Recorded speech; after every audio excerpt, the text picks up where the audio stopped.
Esse tema é muito legal, porque assim, é um tema que tem muita procura, que é o mercado, não sei se chama mercado, mas que é os idosos, por exemplo. Os idosos. Então assim, esse é um assunto que interessa muita gente, tem muita gente que quer trabalhar nessa área, que quer entender mais essa área, porque realmente é um mercado muito crescente. Então, eu quero aqui chamar o Dr. Alexandre Barbosa para falar sobre prevenção de quedas em idosos baseados em evidências. Uma salva de palmas. Cadê o doutor?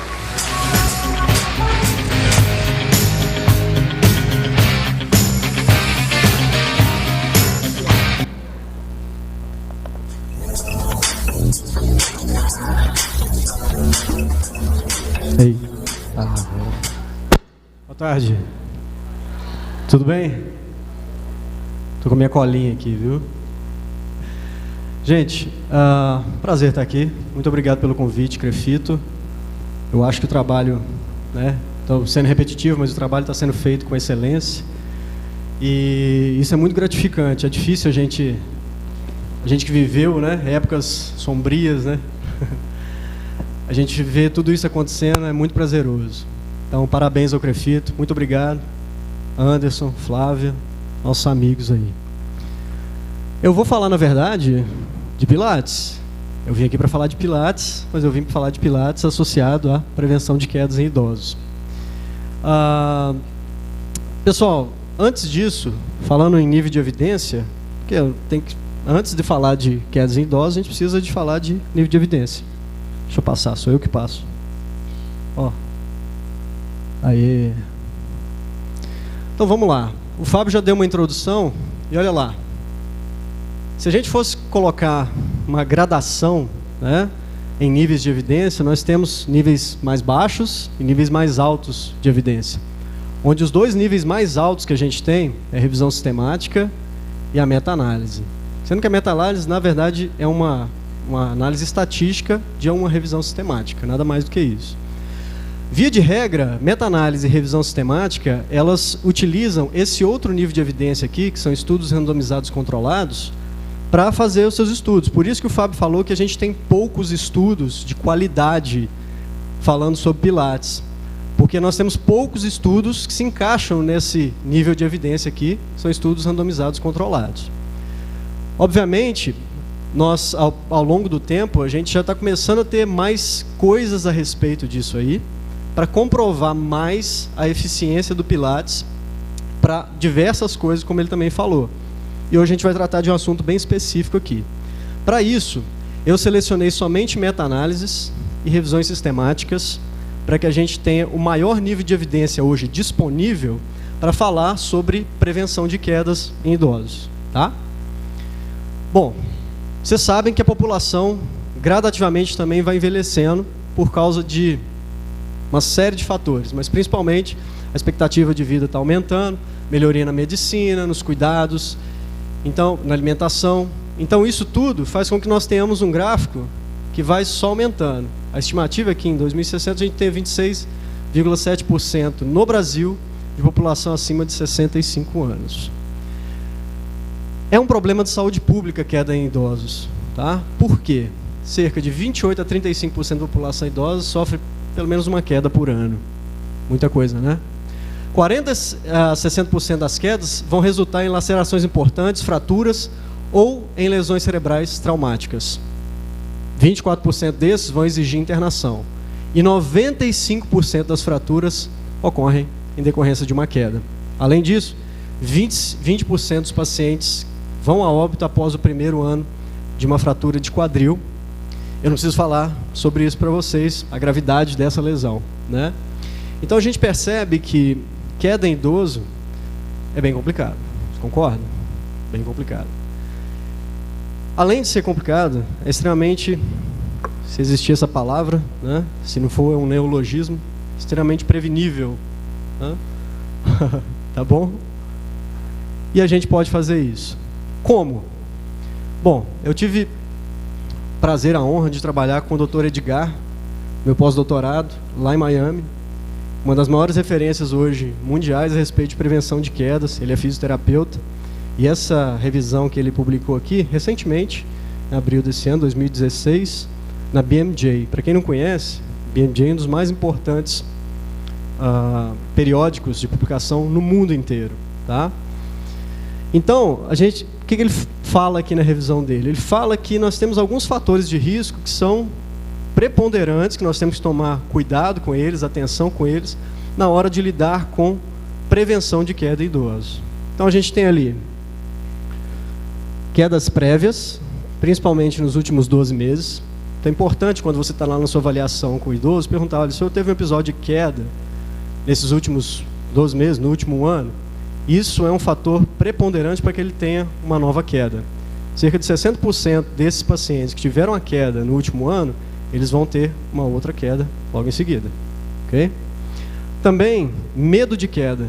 Olha só. Por quê? Você imagina o seguinte: o idoso ele caiu. E, obviamente, ele não se sente mais seguro em relação ao seu próprio sistema locomotor para que ele continue fazendo as atividades funcionais dele sem cair de novo. Então, isso é um problema. Nós temos que avaliar também esse medo de queda. Existe um questionário, a gente vai falar no final, você pode avaliar isso também. Quando o idoso ele tem medo de queda, normalmente ele vai andar com mais dificuldade. Ele já tem uma dificuldade inerente ao seu sistema locomotor já precário, mas ele vai ter problemas, ele vai começar a diminuir a velocidade de marcha, ter mais cuidado na hora da deambulação, diminuir a base de suporte, aumentar a base de suporte, porque aumentando a base de suporte, ele diminui o centro de gravidade um pouquinho, que ele vai, né, andar com um pouco mais de segurança. O comprimento do passo vai diminuir também. Então, tudo isso faz com que nós tenhamos uma necessidade a mais de analisar, por exemplo, a marcha. A análise de marcha ela é fundamental, mas parâmetros para analisar a marcha. Não é só visual, não pode ser só subjetiva. Problemas de equilíbrio, e a gente vai ver que existem já publicações muito fortes a respeito do treino de equilíbrio, envolvendo também prevenção de queda, né? E ali a gente já falou problemas de marcha. Existem outros que estão aqui para baixo, mas esses são os principais que envolvem a nossa prática do dia a dia. Bom, esse gráfico aí, não se assuste, por favor, tá? Ele chama-se Forest Plot, e na verdade isso aí que vocês estão vendo é o resultado de uma meta-análise. Todo o resultado da meta-análise se resume a esse gráfico aí, tá? E o que é esse gráfico, na verdade? Aqueles quadradinhos que estão nessas linhas aqui, ó, você vê que eles têm tamanhos diferentes. Esses quadradinhos se referem a cada estudo que entrou nessa meta-análise. E o tamanho do quadradinho fala qual que é o tamanho do efeito que aconteceu da intervenção que foi feita, ok? Essa linha que você tem no quadradinho aqui é o intervalo de confiança. Toda vez que o intervalo de confiança cruza essa linha aqui, ó, essa vertical, é porque aquele estudo tem um tamanho de efeito irrelevante para aquilo que foi estudado. Ou seja, se a gente está falando ali, exercício, de modo geral, ele é eficaz. Esse estudo aqui, por exemplo, ele não pode falar isso, porque o intervalo de confiança cruzou aquela linha vertical, correto? E aí nós temos dois lados dessa linha vertical, um que favorece o exercício e um que favorece o grupo controle, que não faz exercício, ok? E você tem o resultado de estudo aqui nesse losango, ó. O tamanho do losango também me fornece alguma informação. Quanto maior for o losango, mais efeito tem, né, aquela intervenção. E se o losango também cruzar a linha vertical, quer dizer que não tem efeito nenhum. O que a gente pode ver aí é que o exercício, de modo geral, ele tem efeito. Ou seja, ele é uma boa forma de intervenção para que você previna quedas. Ok? Porque o resultado está aqui, ó, bem limítrofe, diga-se de passagem, muito perto da linha vertical, né? Então, assim, mas de qualquer modo, a gente sabe que o exercício ele é um bom método para se prevenir quedas. Qual que é o grande problema dessa meta-análise aqui? É a heterogeneidade dos protocolos utilizados. Você pegar esse valor aqui de I ao quadrado, significa que ele explica somente 50% da variabilidade dos dados. Isso quer dizer que a gente tem aí, praticamente, você jogar uma moeda, né, para cima, tem o mesmo efeito. Enfim, está complicado. Muitos protocolos utilizam exercícios de cardiorrespiratórios, utilizam caminhada, alguns utilizam exercício de fortalecimento, então não há um consenso a respeito disso aí. O que isso quer dizer? Então, não tem como a gente avaliar os parâmetros de prescrição. O melhor tipo de exercício, a intensidade, a frequência, a duração, ou seja, os parâmetros de uma periodização legal para um exercício nessa faixa etária. E aí a gente tem um exercício específico, que seria o treino de equilíbrio. Esse aqui, realmente, a gente percebe que ele é bem eficaz, né? Você tem aqui um pouco mais afastado, favorecendo com esse aqui nem tanto, mas aqui sim. Um equilíbrio estático, se não me engano, e outro equilíbrio dinâmico. Está pequenininho, não está dando para ver. O que essa meta-análise ela estabeleceu? Para o treino de equilíbrio, nós já temos alguns parâmetros melhor esclarecidos. Olha lá, período de treino tem que ser de pelo menos 11 a 12 semanas. Frequência mínima, 3 sessões por semana, que dá um total de 36 a 40 sessões de treino, cerca de 31 a 45 minutos de duração uma sessão e 91 a 120 minutos de duração total de um treino de equilíbrio durante a semana. Então você vê que está bem cheio de parâmetros aí. Isso aqui seria o objetivo da gente chegar com todos os sistemas de prescrição de atividade física para idosos. Tá? Para que a gente tenha certeza do que a gente precisa fazer, o quanto a gente precisa trabalhar com esses indivíduos para a gente ter um resultado que seja eficaz. Bom, e o Pilates? A gente está aqui para falar dele, né? Então, olha só, também a gente tem, a primeira revisão que a gente analisou foi da Barker, e ela fala o seguinte: o Pilates, de modo geral, ele melhora o equilíbrio dinâmico e também o equilíbrio estático. Você pode perceber aqui, como o Fábio tinha falado anteriormente, pouquíssimos estudos. No caso do equilíbrio dinâmico combinado com o estático, somente um estudo. E também do estático, somente um estudo entrou nessa meta-análise. Ou seja, pouco, né, gente? Pouco. Ele estava falando de 8 estudos entrando na meta-análise, a gente está falando de um estudo entrando na meta-análise. Muito complicado isso. Isso só reforça o que o professor Fábio falou, que a gente precisa pesquisar mais, com mais qualidade. Ressalvas. Primeiro, a padronização de como foi medido o equilíbrio. Então, assim, existem diversas formas de você saber se o equilíbrio está bom ou não está. Algumas formas são melhores do que a outra. Alguns a gente chama de padrão ouro. E o padrão ouro hoje, para análise de equilíbrio, é plataforma de força. Tá? Só que uma plataforma de força custa, sei lá, talvez 100 a 200 mil reais. Não dá para ter na clínica, né, gente? Um investimento muito alto. Alguém aqui? Dá para ter na clínica? 100 mil? Carinho, né? É o preço da clínica, praticamente. Às vezes muito mais. Enfim, é difícil a gente ter um padrão ouro. O que a gente precisa fazer então? Nós precisamos ter instrumentos de medida que sejam próximos, o mais próximo possível do padrão ouro que a gente tem. Se nós tivermos isso disponível no mercado, cada um de vocês pode fazer uma análise, tabular aqueles dados e até submeter para uma revista, e assim a gente vai continuamente reforçando a prescrição de Pilates para prevenção de quedas. Então, outra coisa também que foi falado, padronização dos protocolos utilizados. Na maioria das vezes, os protocolos são sequer descritos no artigo científico. Isso é um pecado. Por quê? Quando a gente escreve um artigo científico, nós temos que descrever tudo o que a gente fez com o paciente. Por quê? Para que isso garanta a reprodutibilidade desse artigo. Se alguém quiser fazer a mesma coisa que a gente fez aqui, lá na China, lá na Austrália, ele tem como fazer, porque foi tudo descrito no nosso artigo. E as pessoas não estão fazendo isso. No Pilates, a gente tem um complicante que, quando você pega uma meta-análise, você tem uma variedade muito grande de protocolos de exercício dentro do Pilates. Isso é bom em termos de validade externa, né? Mas é péssimo em termos de validade interna. Por quê? Porque a gente vai... Né? O que é validade interna e externa? Na interna, você tem que cada vez afunilar mais. Ou seja, eu vou estudar idosos, mas naquela faixa etária de 5 anos ali, né, de 65 a 70, eu vou utilizar somente a avaliação daquele músculo ali específico. Então você aumenta a validade interna com isso. E você diminui a externa, porque esses resultados não podem ser generalizáveis, porque eles correspondem a uma fatia muito pequena da população. A validade externa já é o contrário. A gente tem uma variabilidade muito grande ali dentro da amostra, talvez, né, idosos de um modo geral, acima de 65. Mas acima de 65 você tem o cara que tem 65 e o cara que tem 80. Né? Eles são mesmo, respondem da mesma forma? Muito provavelmente não. Mas você consegue generalizar os resultados da sua pesquisa de uma forma um pouco mais fácil, melhor. Tá? Aqui a gente tem também quantidade disponível de artigos com qualidade metodológica, né? Muito complicado. Aqui uma pequena descrição, pessoal, do que eles acharam nesses artigos, do que é mais utilizado. Eu achei bem interessante e resolvi colocar. A maioria utiliza o quê? Pilates de solo, método Pilates. Por quê? Provavelmente porque é mais aplicável ao idoso, né? Porque talvez o idoso lidar com os aparelhos que são um pouco mais complexos em termos de movimentação, o controle disso aí, não que seja impossível, né?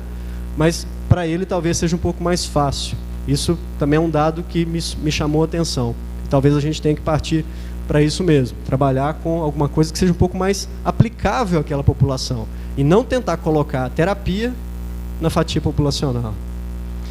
Bom, essas duas outras, essas aqui não são meta-análises, se não me engano, são só revisões sistemáticas, mas eles encontraram forte nível de evidência para melhorias no equilíbrio estático e dinâmico em mulheres idosas. Evidência limitada ou contraditória para melhorias na força, flexibilidade, redução de quedas, autonomia e qualidade de vida. E evidência limitada sobre aderência a um programa de Pilates. A gente já fala sobre aderência. As evidências também foram inconclusivas sobre efeitos em parâmetros cardiometabólicos. E uma coisa que a gente percebeu que é uma constante nessas revisões sistemáticas e nessas meta-análises é isso. A gente tem pouquíssimos parâmetros cardiometabólicos a respeito do Pilates, ou seja, da interferência do Pilates nesses parâmetros. Então a gente precisa investir um pouco mais nisso aí. A vantagem desses estudos é que utilizaram estudos de controle randomizados para avaliação, mas eles não consideraram a amostra de cada estudo, o que também, no meu entender, é um erro. A amostra, uma vez que você calcula quanto essa amostra pode ser representativa da população, isso me diz que os resultados do meu estudo podem ser generalizáveis para aquela população. Se eu não tenho um cálculo de amostra, isso dificulta que eu possa falar que aqueles resultados que eu tive para aquela fatia, elas vão ser extrapolados para os demais. Então, a gente precisa de ter esses cuidados metodológicos. Baixa qualidade também, isso é uma coisa que todos eles falaram, baixa qualidade metodológica dos trabalhos. E nós precisamos, obviamente, melhorar nisso aí. Bom, ainda sobre Pilates, uma quarta revisão sistemática aqui que a gente teve, né? E aqui ele avaliou também diversos parâmetros. E ele, inclusive, colocou o tamanho de efeito. Quanto maior o tamanho de efeito, acima de 0,8 já está de bom tamanho. E olha para você ver o que ele encontrou. Melhoria na força muscular, efeito 1,23, bem maior do que 0,8, né? Então, um efeito grande aí para melhora de força muscular. Melhora de parâmetros de marcha, 1,39. Todos esses estudos com idosos, tá, pessoal? Atividade de vida diária, estado de humor e qualidade de vida, 0,94. Efeito moderado e alto para equilíbrio dinâmico, 0,77. Moderado, não está tão baixo. Moderado para pequeno em equilíbrio estático, 0,34. Flexibilidade, 0,31. E um pequeno efeito para alterações cardiometabólicas, como eu já falei para vocês de novo, cardiometabólica aqui entra na lanterninha aí, tá? Bom, um resumo que a gente tem dessas revisões sistemáticas e meta-análises disponíveis hoje na literatura é isso aí que vocês estão vendo, né? Para equilíbrio, funciona? 0,84, aqui de novo, evidência alto, aqui também alto, equilíbrio dinâmico 0,77. Uma coisa a gente sabe, Pilates nos idosos, na população idosa, para equilíbrio, funciona. Alguma coisa contraditória sobre força. Alguns dizem que para força tem boas evidências e outros dizem que não. Isso não me assusta, tá? Isso não me assusta. Porque eu considero, apesar da gente trabalhar com resistência, né, no Pilates, com alguns exercícios resistidos e tudo mais, eu considero o Pilates, por causa da assimetria de estímulos que são dadas para o meu paciente, eu considero o Pilates mais um exercício de controle motor do que de força. É uma perspectiva que talvez Fábio compartilhe comigo, alguns dos pesquisadores também compartilhem comigo. Porque a gente trabalha com exercícios muito assimétricos no Pilates. Uma variação de carga quase que diária. Isso dificulta a validade interna, como eu disse, mas nos dá outros parâmetros muito bons para prescrever, baseados nisso aí, para os nossos pacientes idosos. Então veja que, para equilíbrio, de um modo geral, nós temos bons resultados. E como a gente viu lá no início, um dos fatores de riscos mais importantes é o desequilíbrio lá no idoso. Se ele desequilibra, ele vai inevitavelmente ter um episódio de queda. Outro grande problema, que eu já tinha falado para vocês, é a aderência. De modo geral, o que a gente tem é que 72% dos idosos são relutantes em participar de programas de atividade física. Isso a gente encontra diariamente. Tentamos lá, a gente tenta trazer o idoso para fazer a atividade física, é complicado, tá? Ele não quer estar naquela zona de conforto, e aí você tem que fazer um trabalho de convencimento, falando os benefícios que isso pode trazer para ele, falando sobre a necessidade de manter uma atividade física regular. Tudo isso é um trabalho de convencimento que tem que ser feito para que ele seja mais aderente aí ao programa. 37% que iniciam o programa de atividade física permanecem, só 37% permanecem após 12 meses, ou seja, menos da metade. Perda muito grande. Apenas 21% dos participantes dos programas de exercício foram aderentes ao mesmo durante o período dos estudos desse trabalho aqui. Essa revisão, que é aquela que eu citei antes da Barker, fala o seguinte, que no Pilates isso tem um pouquinho diferente. Cerca de 82% dos indivíduos que começaram o trabalho com Pilates, eles concluíram o estudo. E 95% participaram de mais de 75% das sessões. Isso é excelente. Isso nos diz que, além de alguns benefícios próprios da atividade física que o Pilates traz, a gente também tem um índice de aderência muito maior, muito superior a outras atividades de exercício físico. Tá? Bom, e aí a gente entra num campo que aí já não tem muita evidência, é o que eu penso, né? Mas vamos lá.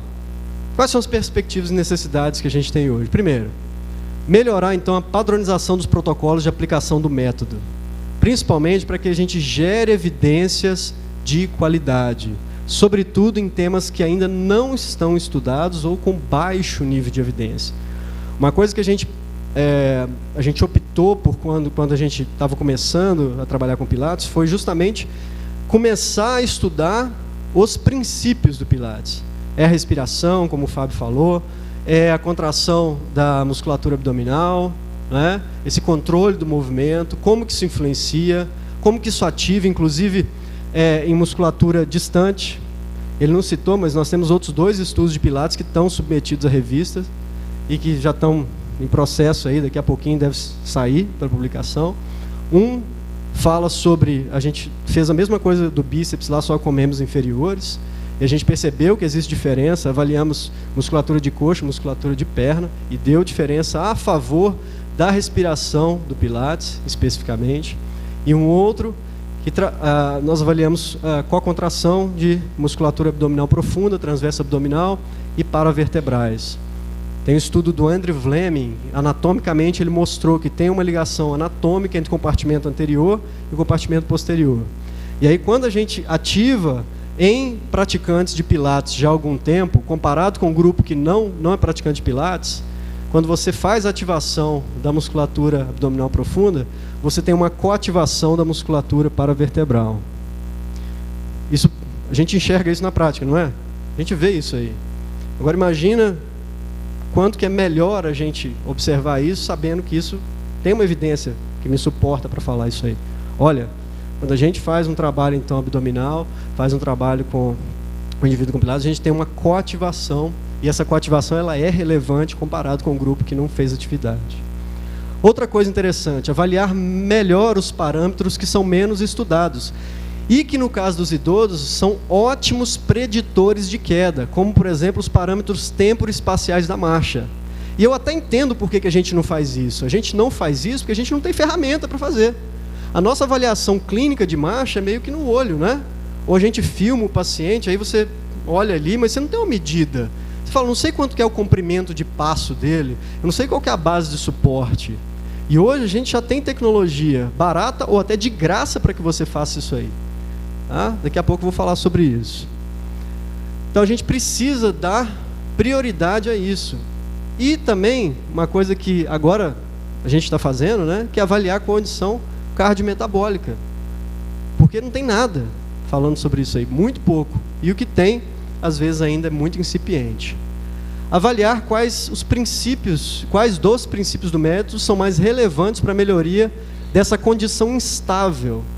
Será que vale a pena, por exemplo, inserir os princípios do método em um programa híbrido de exercícios? Por exemplo, a gente tem um programa de exercício que chama-se Otago.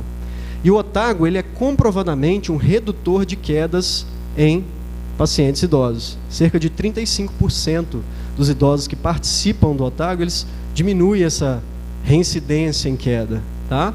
Então, isso é um protocolo já comprovado por vários estudos de controle randomizados. Está bem sustentada a prescrição do Otago. São exercícios muito fáceis, que o idoso ele pode fazer, inclusive, em casa. Mas aí, e se a gente começar a inserir alguns princípios do Pilates no Otago?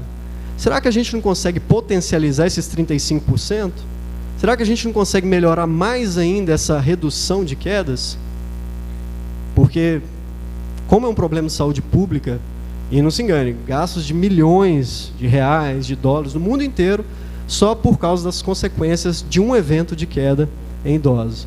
Então é preciso que a gente dê atenção nisso aí. Obviamente, com adaptação para as necessidades próprias da faixa etária. Eu não quero que o idoso faça um exercício acrobático, né? Apesar de que tem alguns que fazem. Não tem? Quem trabalha aí sabe que tem alguns que são, né, top de linha, melhor que a gente. Mas não é o comum. E eles não procuram a gente por causa disso, né? Então é preciso que a gente adapte muitas vezes a intensidade, o nível de exercício, o tipo de exercício para que a gente tenha melhor qualidade de resultados. Ainda, em um futuro distante, será que dá para a gente sistematizar um consenso em Pilates? A gente já tem algumas coisas andando através da Brafrito, isso é muito importante, mas eu acho que a gente precisa dar passos mais rápidos, porque nosso métier, a gente sabe que essa técnica que a gente acabou se apropriando muito mais dela, né, aqui no Brasil, ela dá resultado. A gente sabe disso na prática. Mas a gente precisa também se esforçar um pouco mais, caminhar mais uma milha, para que nós tenhamos uma comprovação real dos efeitos desse método que a gente valoriza tanto, intimamente, para que ele seja também valorizado não só por causa da gente, não, por todos. Uma coisa que acontece lá nos Estados Unidos, e acabei vivenciando isso muito na pele por causa de ter ficado lá durante 10 meses. Os planos de saúde, o seguro-saúde lá, eles estão começando um movimento de só pagar para o fisioterapeuta se você comprova que aquela técnica que você está utilizando, ela tem efeito. Já pensou se isso pega aqui? Então nós precisamos começar a investir um pouco mais, até por uma questão de autopreservação. E outra coisa, quanto mais a gente pesquisa, a gente desenvolve isso para nós, ou seja, nós estamos produzindo ciência, muito mais nós vamos nos apropriar dessa técnica para que ela seja utilizada mais por fisioterapeutas. A gente precisa da ajuda de vocês. Tá? Análise de aderência, extremamente importante. Quanto que meu paciente ele continua o trabalho, né? A gente estava conversando antes ali, o colega ali falou que, olha, meus pacientes eles não querem sair do Pilates. Eu acho que muita gente vivencia isso aqui.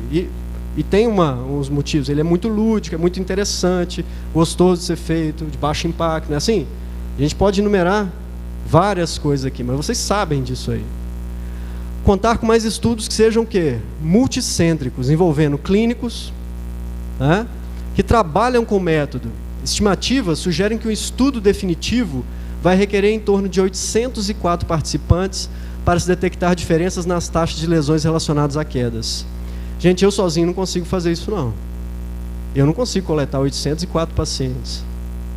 Impossível para mim. Fábio sozinho também não consegue. Nós dois juntos não conseguimos fazer isso. Impossível. Se a gente não tiver vocês trabalhando junto com a gente para a gente ter isso mais rápido, vai demorar e às vezes vai ser até impossível a gente chegar num número desse aí. Quando a gente fala em pesquisa, muitas vezes o clínico torce um pouquinho o nariz para a gente, né? Fala assim, não quero fazer isso, não quero pesquisa, eu vim para a clínica, eu quero trabalhar com o paciente, E é extremamente louvável isso aí, porque a gente precisa de gente na atenção. Mas eu quero te dizer o seguinte, muita coisa está melhorando. O que eu falei sobre plataforma de força, que ela custa 100 mil, 200 mil, hoje nós temos uma alternativa, que é essa aí, ó. Chama Balance Tracking. Não ganhei nada fazendo propaganda não, viu? Porque eu comprei uma dessa. Sabe quanto que ela custa? 5 mil reais. Já é um pouco mais plausível, não é assim? Quanto custa um laser hoje? 6 mil? 7 mil? Plataforma mais barata. E você vai ter um padrão ouro para avaliar o equilíbrio dos seus pacientes. Opa, já dá, não dá? Já dá. A BNDES está aí para isso mesmo. O que a gente está fazendo também é tentar validar algumas tecnologias que estão disponíveis no mercado para avaliação de equilíbrio. Por exemplo, celular. Sabia que no seu smartphone aí você tem um acelerômetro, um giroscópio, que são sensores inerciais, ou seja, eles medem o deslocamento do seu celular.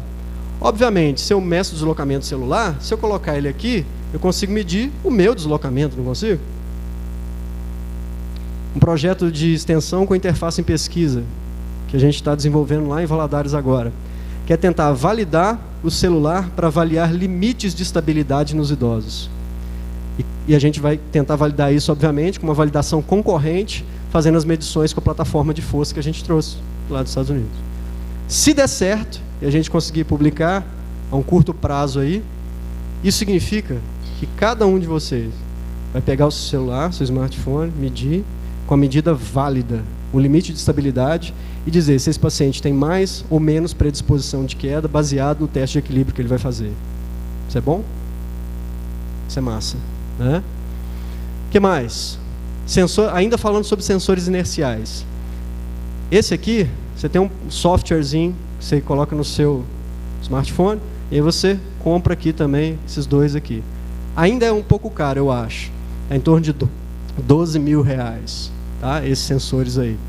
Mas hoje nós temos uma parceria também com a Engenharia Elétrica, lá na UFJF, lá no campus sede, em Juiz de Fora.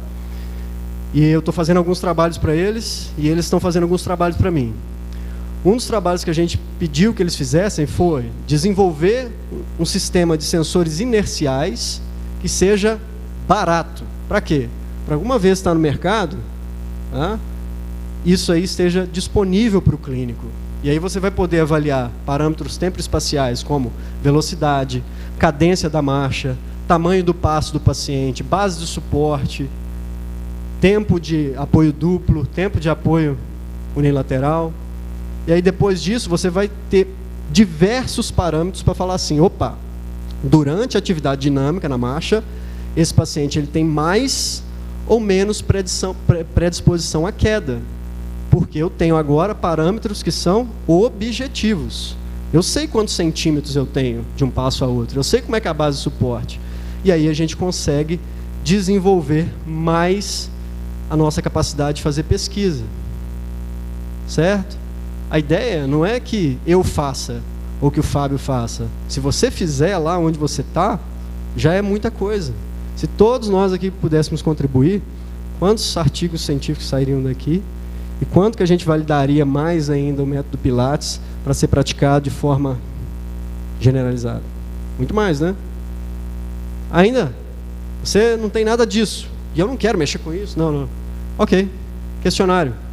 Tem o Berg Balance Test, TINET, que são 2 testes aí validados para você medir equilíbrio. São padrão ouro? Não. Mas eles têm uma boa confiabilidade, então você pode utilizar.